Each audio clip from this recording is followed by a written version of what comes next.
Imagine you've been working and living in the US for 15 years. You've paid taxes, you've raised your children, you've bought a house, you've built a life, but you're still living that life in fear because if you lose your job, there's a possibility that you could be sent home packing with your family back to India in no time. And that's the reality for thousands of Indians stuck on temporary H-1B visas waiting for green cards in the US. And now the ground beneath their feet is shifting because the sounds that are coming out of the American government is not H-1B friendly, making them all the more anxious. Now, there are 1.2 million Indians, including dependents, who are currently waiting for green cards on employment-based applications.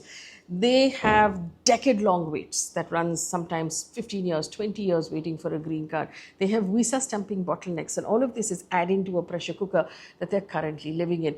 To make matters worse, of course, the government is constantly adding H-1B anxiety to people living there. Let's take a look at everything that is going on right now and why people who are Indian and currently living in the US are living in anxiety.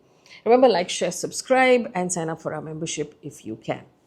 Now, to begin with, let me first tell you what has changed. We've already talked about this. The US government announcing a $100,000 fee for new H-1B applications. There was a lot of panic when they said it will have to be for everyone and it'll have to be annual, but that was then clarified after everybody was allowed to panic for a certain amount of time. There is a new wage-weighted selection that's also been sort of floated. It's a proposal at this point. So right now, what happens is all H-1B applications, whether the job is 70,000 or 170,000, is treated the same in a lottery. But what they're now proposing is that higher paid jobs be given more weightage and hence more likely to be, actually picked. Now, all of this noise is adding a lot of stress to those people who are on renewable H-1B visas. Now, let me explain what that is. So remember, on paper, if you Google it, the H-1B visa is 3 years with an extension of 3 years. So that's a maximum of 6 years. But there are people who've been in the US for 15 years on these visas, right? Sometimes more. What does that mean?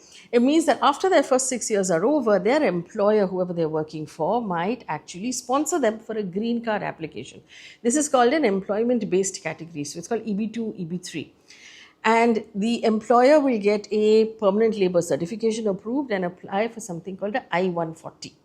When the I-140 is approved, people are now in line for a green card and they're waiting their turn. Now, here's the catch. The waiting can go up to 20 years.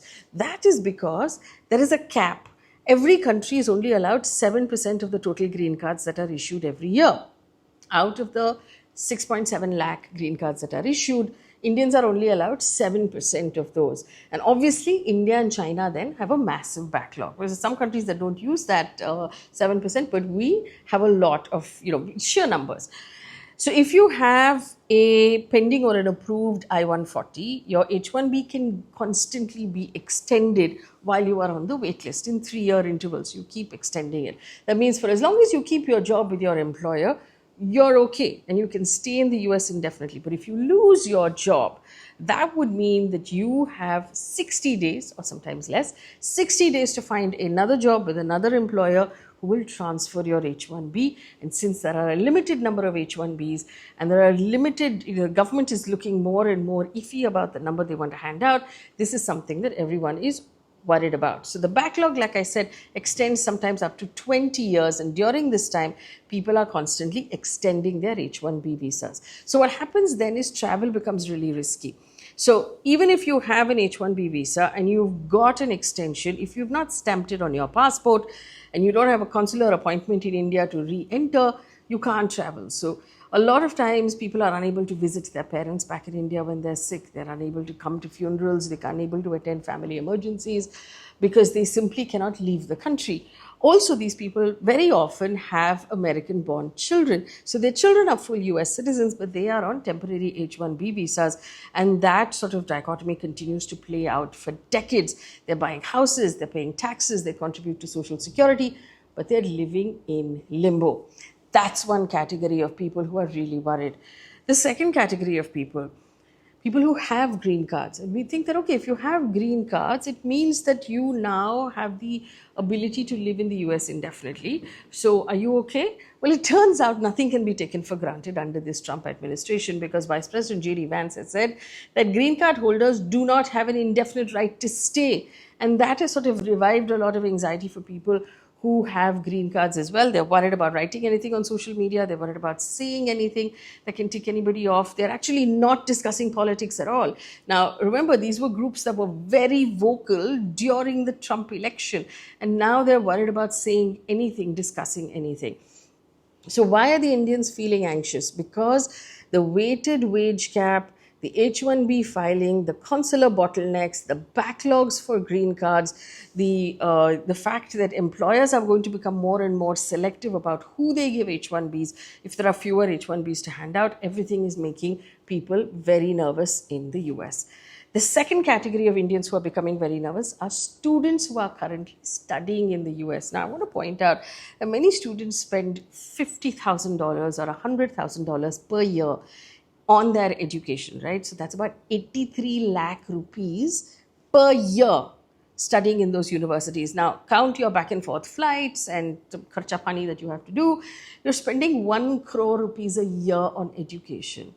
And the odds of you getting a job when you're done have shrunk down to nearly zero, because there are 3.3 lakh Indian students right now in the US studying in colleges, more than even China.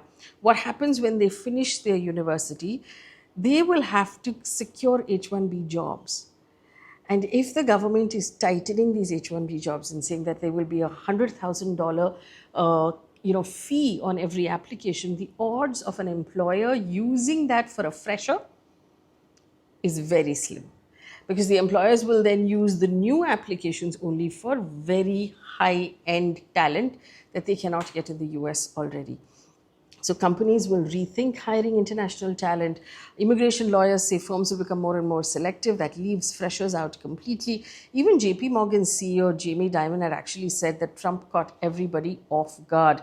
Now, the sectors that will really suffer, Silicon Valley, entirely built on the back of H-1B workers in the US, mostly Indian, who go there and who have staffed the entire tech industry. So what happens if this falls apart? Will that entire Silicon Valley tech industry fall apart? And is that something the Trump administration is okay with? Second, healthcare. Indian doctors make up 6% of the American physician workforce. So hospitals, especially run in rural America, are already facing shortages.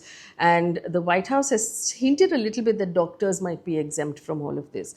Then startups, universities, anybody who is doing any sort of innovation might also find this challenging in the US going forward. People are calling it anti-growth policy making, but we'll have to see how that plays out. In fact, it's so dire that apparently other countries are starting to change their visas to attract Indian talent. China has launched a K visa for global tech talent, requiring no employer sponsorship at all. You just apply and you go if you have the right qualification. Germany is pitching itself as a predictable and stable place for Indian talent. Canada and UK are also looking at fast tracks, waiving visa fees for top global talent. So it's turning into a global tug of war for the Indian brain, if you say. In India, the External Affairs Ministry has put out a statement, because you consider the fact that someone who is on an H-1B extendable visa waiting for a green card is effectively still an Indian citizen. So they become the responsibility of the Indian government. So this is what the Indian government has said. The External Affairs Ministry has urged the US to remember that skilled mobility benefits both nations. So spokesperson Randhir Jaiswal has said that India hopes talent exchange and innovation will duly be considered during these consultations. So this is where we are right now. The H-1B has been more than a visa. It's always been a sort of ladder to the promised land, if I may say so. Lifting Indian families out of the middle class, powering the American tech boom, creating global bridges, allowing people to build lives. And if one may say, the entire crop of, second generation talent that is currently powering America's system, the entire crop of first generation that's running their Fortune 500 companies, are all Indian immigrants or children of Indian immigrants. And so this is something that the Trump administration should perhaps look at a little more carefully. Now, that entire ladder structure is looking shaky right now.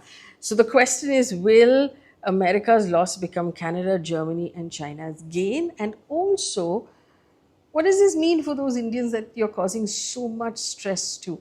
Can the Indian government intervene and make sure that these people are kept in more comfort? Because, like has been pointed out, they're important to both countries. They provide talent, structure, create jobs, economics in the US. They send money back home, which is also important for India. So both of these countries, it's in everybody's interest that the people who are currently working in the US are kept secure and comfortable. We'll have to watch the Indian government to see if we find out what sort of negotiations are actually taking place and if this is something that can put people at ease. But the one thing that we have learned about the Trump administration so far is that nothing can be taken for granted and nobody is safe.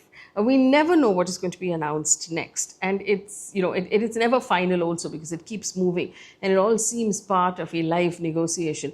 But unfortunately, there are lives at stake right now as part of this live negotiation. We've never seen, as a journalist, we've never seen foreign policy function in this manner before.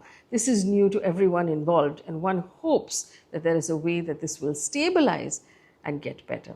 Leave me a comment in the comment section if you are someone living overseas or you have someone close to you who's in the US right now on one of these visas waiting for some sort of clarity and what that feels like. Share your story, because we want to hear what this means for you.